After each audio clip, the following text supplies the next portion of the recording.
For years, you've been told that vegetables are essential for your health.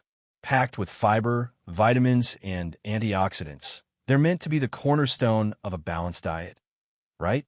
But what if I told you that some vegetables could be silently harming your kidneys, spiking your blood sugar, and even causing inflammation in your joints? Here's the worst part.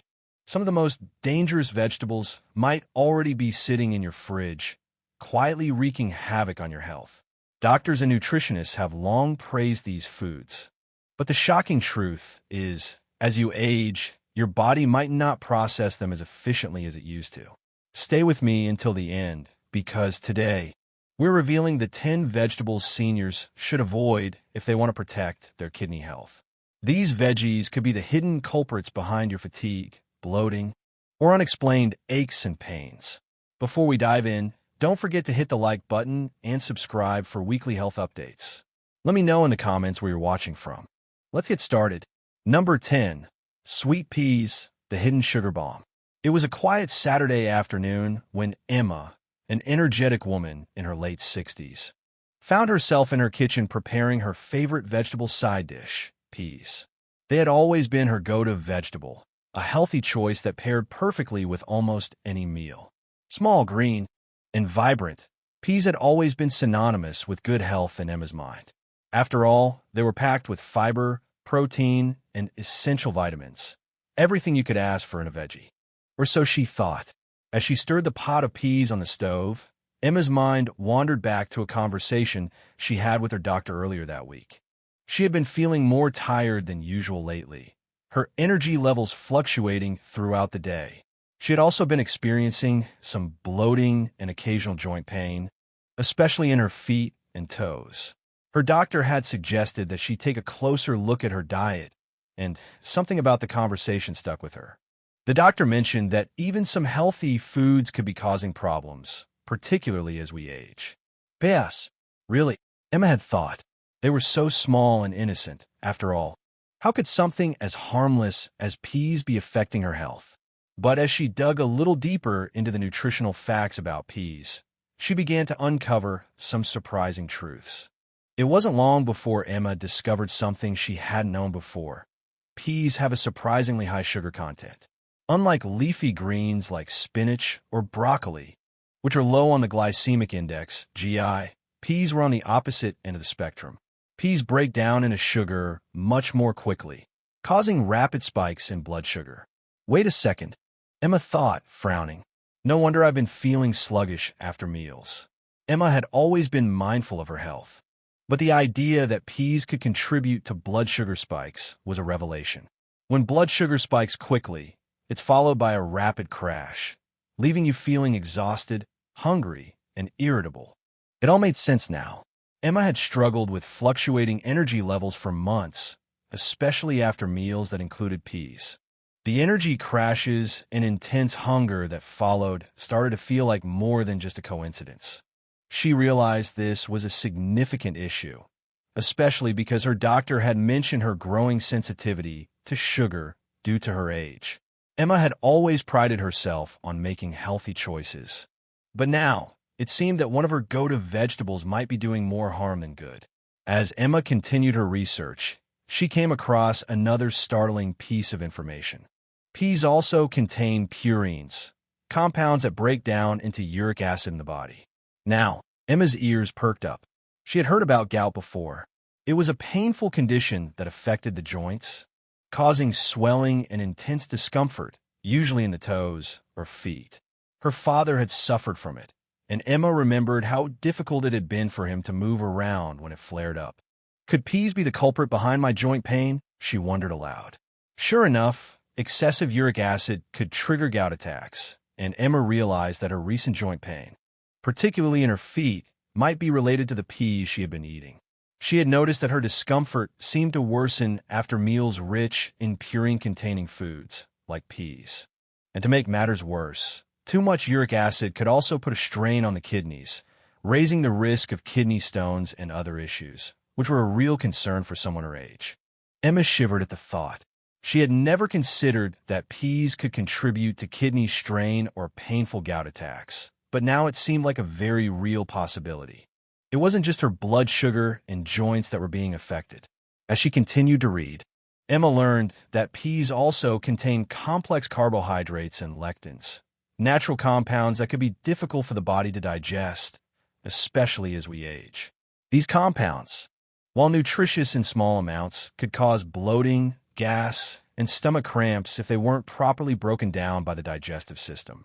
As Emma thought back to her meals over the past few months, she remembered feeling sluggish and bloated after eating peas. The discomfort was hard to ignore, and it had become a regular issue after dinner. She knew that as people age, their digestive enzymes become less effective, but she hadn't realized that foods like peas could become harder to digest, leading to these unpleasant symptoms. The more Emma thought about it, the more everything started to make sense. Her gut had been struggling to process peas, and, as a result, she had been left with bloating, gas, and an overall feeling of heaviness. Emma took a deep breath as she stood over the stove, the pot of peas simmering away. She didn't want to completely cut peas out of her diet. After all, they were still a good source of nutrients, and she had loved them for years. But something had to change.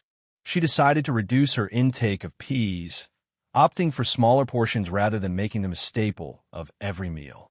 She paired them with healthy fats, like a drizzle of olive oil or some avocado, and balanced them with lean proteins, which helped slow down the sugar absorption and reduce the impact on her blood sugar levels. She also experimented with digestive aids, like probiotics and digestive enzymes, to help her body process peas more easily. And when it came to joint and kidney health, Emma began to monitor her uric acid levels more closely and consult with her doctor on ways to prevent future gout attacks. Emma wasn't ready to give up peas completely, but she had learned to enjoy them in moderation, balancing them with other, more easily digestible foods. With this new approach, she began to feel better, with less bloating, fewer energy crashes, and a reduction in her joint discomfort. As Emma sat down to enjoy a lighter, more balanced meal, she couldn't help but smile. She had learned an important lesson, that even the most trusted, healthy foods could have hidden downsides. With a little research, a willingness to adjust, and a mindful approach to her diet, Emma felt empowered to make smarter choices. She knew that, as she aged, it was important to listen to her body, make adjustments, and find the right balance to stay healthy and happy. And for now, peas, though still a part of her diet, would be enjoyed in moderation. A small but important piece of the puzzle that made her feel her best. Number 9. Asparagus, a kidney stressor in disguise. Marla had always been the picture of health. She loved spending her mornings jogging around the park and preparing meals packed with nutrients. Her friends often asked for her secrets, and one of her go-to suggestions was asparagus. "It's a superfood," she would say, tossing the green spears into a salad or lightly grilling them for dinner. Packed with vitamins, antioxidants, and fiber, asparagus seemed like a natural choice for someone who cared about their well-being. But lately, something had been bothering Marla. Her joints had started to ache, her toes felt swollen, and she noticed that her energy was a little lower than usual. One morning, as she limped out of bed, clutching her swollen toe, she realized something wasn't quite right. She had always been careful about what she ate, so why was she suddenly feeling this way? It wasn't until she visited her doctor, Dr. Langston, that she got the answer she needed. "Marla Dar," Langston began after reviewing her lab results. "You've been having gout flare-ups, haven't you?" Marla nodded, her eyes widening with concern. "Gout? But I thought that was just something older people get. How could I have it?" Dr. Langston smiled sympathetically. "It's more common than you think. And you're right, it's often associated with older adults. But even in people who are otherwise healthy, certain foods can trigger gout, especially when consumed in large quantities. And one of those foods is asparagus." Marla was stunned. Asparagus? The vegetable that she had sworn by as a nutritional powerhouse? It seemed impossible. Dr. Langston explained further. Asparagus contains high levels of purines, which are natural compounds found in many foods. When your body breaks them down, they turn into uric acid. For people like you who are prone to gout, Too much uric acid can build up in your joints, causing pain and swelling. Marla thought back to the meals she'd been enjoying lately. Steamed asparagus here, roasted asparagus there. It had always been a part of her routine, and she never imagined it could be the culprit. But that's not all, Dr. Langston continued. Asparagus is also a natural diuretic. It makes you urinate more often, which may seem like a good thing at first, as people often think it helps flush out toxins. But for someone like you, who's already dealing with kidney strain, it can lead to dehydration, and dehydration can be a silent danger. Marla's brow furrowed in confusion. Dehydration? But I drink plenty of water. Dr. Langston nodded. Most people don't realize that as we age, our bodies become less effective at signaling thirst. So, you might not feel thirsty even when you need to drink more. And when you're urinating more frequently, you're losing fluids faster than you can replace them. This puts additional stress on your kidneys, especially if you have any existing kidney issues. Marla's mind raced as she tried to process everything. She had always felt that drinking water was enough. But now she understood that the asparagus, along with her reduced fluid intake, could be affecting her more than she thought. Her kidneys, already burdened by the uric acid from the asparagus, were under even more pressure. I had no idea, she murmured. Dr. Langston gave her a reassuring smile. It's not your fault, Marla. Many people are unaware of the hidden dangers in foods like asparagus. But don't worry, you don't have to cut it out of your diet completely. You just need to be mindful of how much you're consuming and make sure you stay hydrated. Marla left the doctor's office with a mix of relief and apprehension. She was glad to know the reason behind her pain, but the idea of giving up her beloved asparagus was a little hard to swallow. Still, she was determined to take charge of her health. At home, Marla started making small changes. She cut back on her asparagus intake and made sure to drink more water, especially before and after meals. She also started cooking her asparagus more thoroughly, knowing that the cooking process could reduce its purine content. Every day, she felt a little bit better. Her joints were less stiff, and the swelling in her toe finally went down. It wasn't a magic fix, but it was progress. Weeks later, Marla found herself once again at the park, jogging along her usual route. She noticed how much lighter her steps felt and how much more energy she had. She still enjoyed the occasional serving of asparagus. But now it was a treat, something she could enjoy in moderation without risking her health. She smiled to herself, realizing that understanding the impact of even the healthiest foods on her body had empowered her to take control. Asparagus may have been a disguised villain in her diet, but now she knew how to keep it in check. And with that knowledge, she could enjoy all the goodness life had to offer without the pain. Number 8. Corn, the hidden danger behind the sweetness. It was a bright Saturday morning when Mary, a lively 72-year-old retiree, was sitting on her porch, enjoying a quiet breakfast. As she sipped her coffee, she glanced at the bowl of fresh corn on the cob on the table. It was her favorite, a treat she'd been enjoying for years. She'd always thought of corn as a healthy and wholesome food. After all, she'd heard it was full of fiber and good for digestion, right? But lately, something had been off. Over the past few weeks, she noticed that after eating corn, she started feeling uncomfortable. Her stomach would bloat, and she'd experience sharp cramps. Even worse, her energy would dip, and she would feel unusually sluggish for the rest of the day. As someone who had always prided herself on staying active and healthy, this sudden change puzzled her. One afternoon, while chatting with her daughter, Sarah, about these strange symptoms, Sarah mentioned something Mary hadn't considered. Corn might be causing her digestive issues. Mom, did you know that corn is actually hard for older people to digest? Sarah asked, looking up some information on her phone. It's got a type of fiber that can cause bloating and discomfort, especially as we get older. Mary, still surprised, didn't know much about this.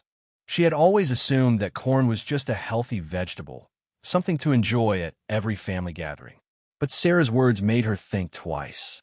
Was it possible that this innocent vegetable was causing all her stomach problems? Curious, Mary began to read more about corn. She discovered that, unlike many other vegetables, corn contains cellulose, a tough type of fiber that's difficult for our bodies to break down. That's probably what's been causing the bloating and gas, she thought to herself. While younger people might not have a problem processing it, as we age, our digestive systems slow down. Mary remembered how she used to have a cast-iron stomach in her younger years, but now, everything seemed to take a little longer to digest. And corn? Well, it was like her body simply couldn't handle it anymore. It was a relief to know that her discomfort wasn't just a random occurrence. It made sense now, but as she read further, she was shocked to learn that the problems didn't end with digestion. Mary had always been careful with her diet, especially since her father had struggled with diabetes in his later years.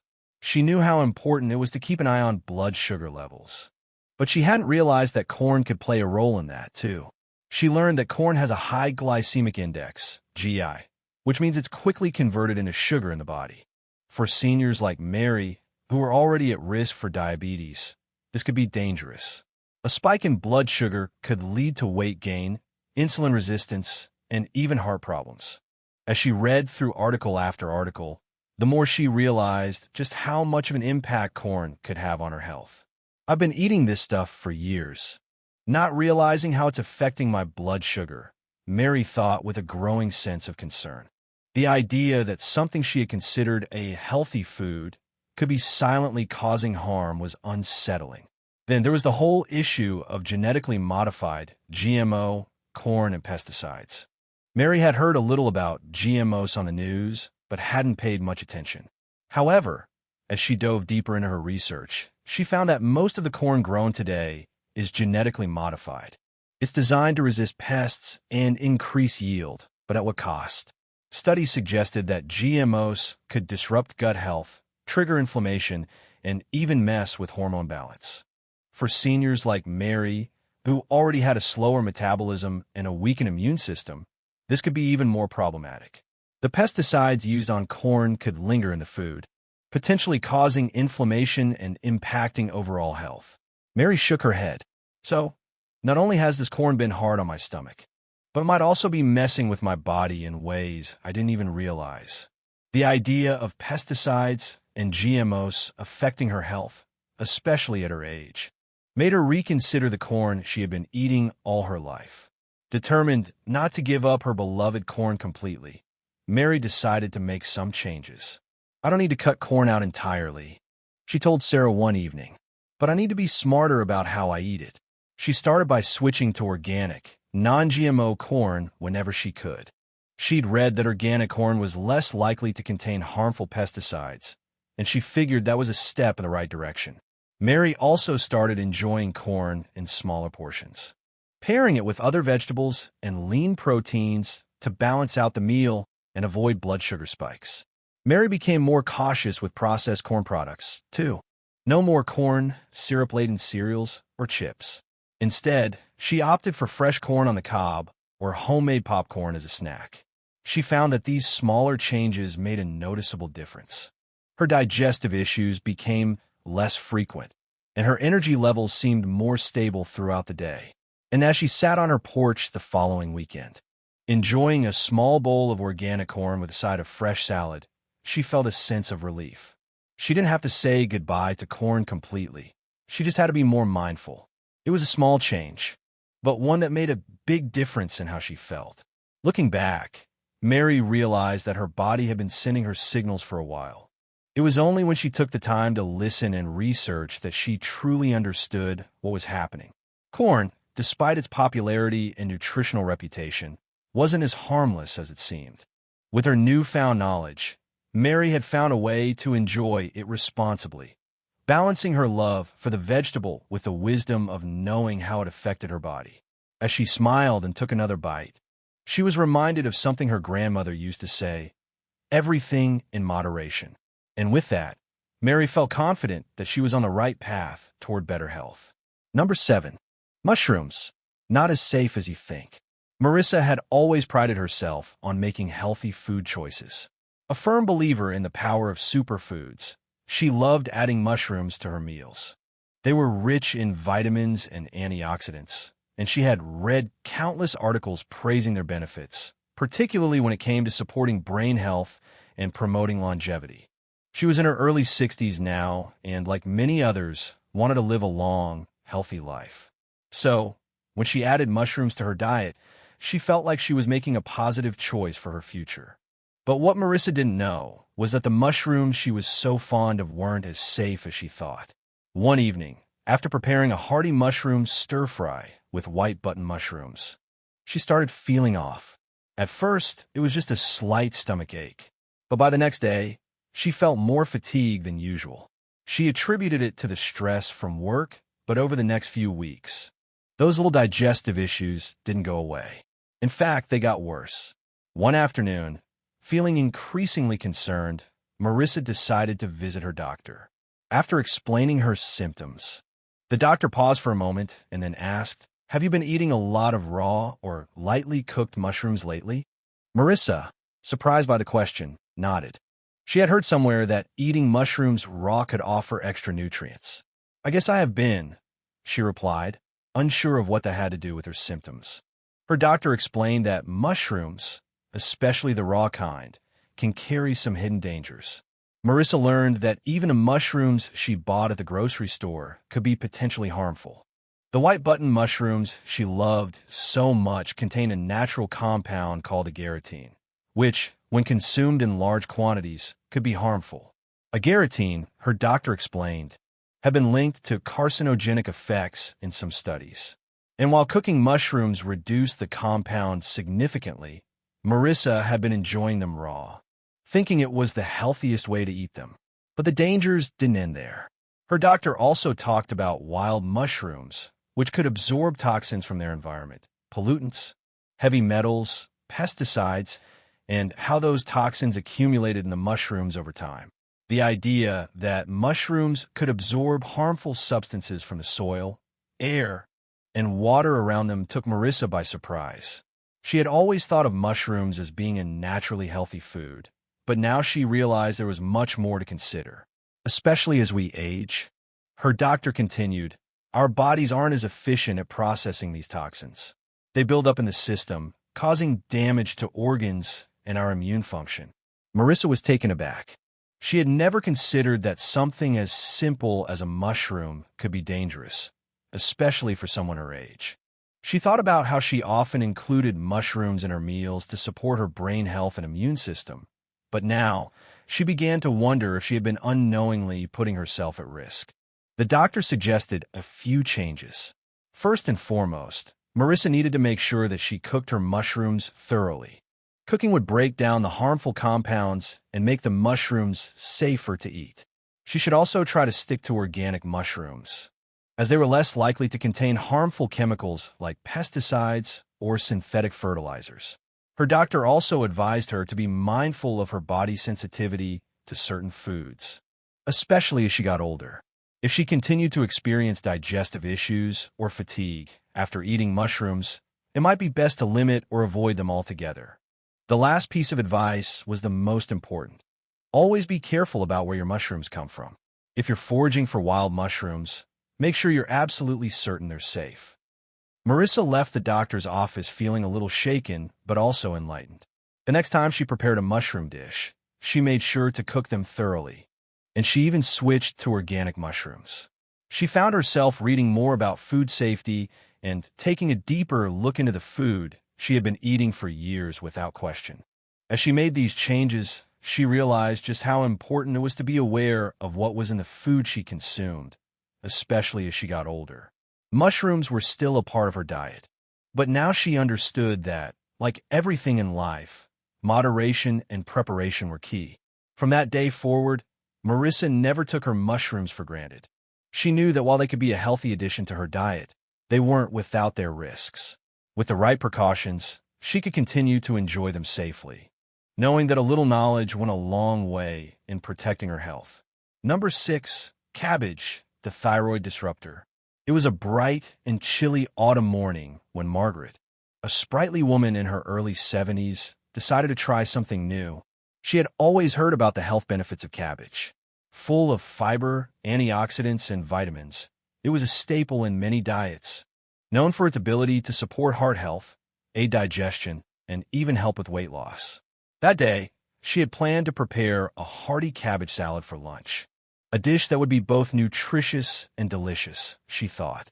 Little did she know, this seemingly innocent vegetable would soon reveal its darker side.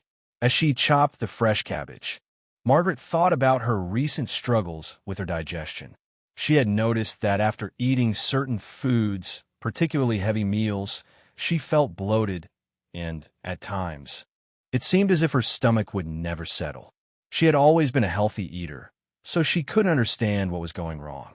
But that day, she didn't think much about it as she added cabbage to her salad, convinced it was the perfect choice for a healthy meal. But as the day went on, Margaret began to feel uncomfortable. She experienced a bloated feeling and an unusual gas buildup that seemed impossible to relieve. Her stomach ached, and she could feel the acid rising up in her chest. She had heard from friends that cabbage could sometimes cause bloating, but she never imagined it could be this intense.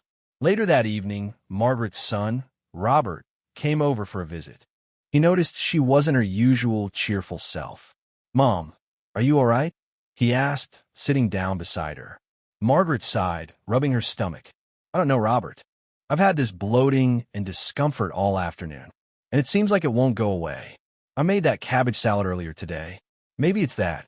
Robert frowned, trying to recall anything he had read about cabbage. "I've heard that cabbage has a lot of fiber, but it can be hard on digestion, especially for people with slower systems. But maybe it's something else? Have you considered your thyroid health?" Margaret's eyebrows raised. She hadn't thought of that. She had been feeling more tired lately, even though she had been sleeping enough. Her energy levels had been dipping, and she found herself gaining weight despite eating well. "I've been feeling off for a while now, actually," she admitted. "I've been getting so fatigued lately. I thought it was just old age catching up with me." "Well," Robert said, "there's something I learned recently about cabbage and thyroid health. It has these things called goitrogens, compounds that can interfere with your thyroid's ability to absorb iodine. And iodine is essential for your thyroid function. If you have hypothyroidism, eating a lot of cabbage might actually make your symptoms worse." Margaret was taken aback. She had been diagnosed with hypothyroidism a few years ago, but she hadn't realized how much of an impact certain foods could have on her condition. Her doctor had told her about the importance of iodine, but she hadn't been warned about cabbage being an issue. Robert continued, "The goitrogens in cabbage can make it harder for your thyroid to work properly. And with your symptoms, fatigue, weight gain, and even the bloating you're experiencing, it might be time to rethink how much cabbage you're eating." Margaret nodded slowly, a bit worried now. "So what do I do? Should I stop eating cabbage altogether?" Robert thought for a moment. "Not necessarily. There are ways to make it easier on your body. For one, you could try fermented cabbage, like sauerkraut or kimchi. The fermentation process actually breaks down the goitrogens and makes the cabbage easier to digest. Cooking it can help too, though I'd still be cautious if you're concerned about your thyroid." Margaret smiled, relieved to have some solutions. She had always been open to trying new foods and methods, so the idea of incorporating fermented cabbage seemed like an interesting approach. "I suppose I'll give it a try," she said with a thoughtful expression.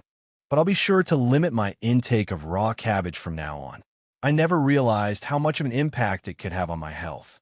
As Margaret closed the door behind Robert, she couldn't help but feel grateful for the knowledge he had shared with her. It wasn't just about the cabbage. It was about understanding how the right foods could help her thrive, even as she aged. With a renewed sense of awareness, she began to look more closely at what she was putting in her body, understanding that even the healthiest foods could sometimes have unintended consequences.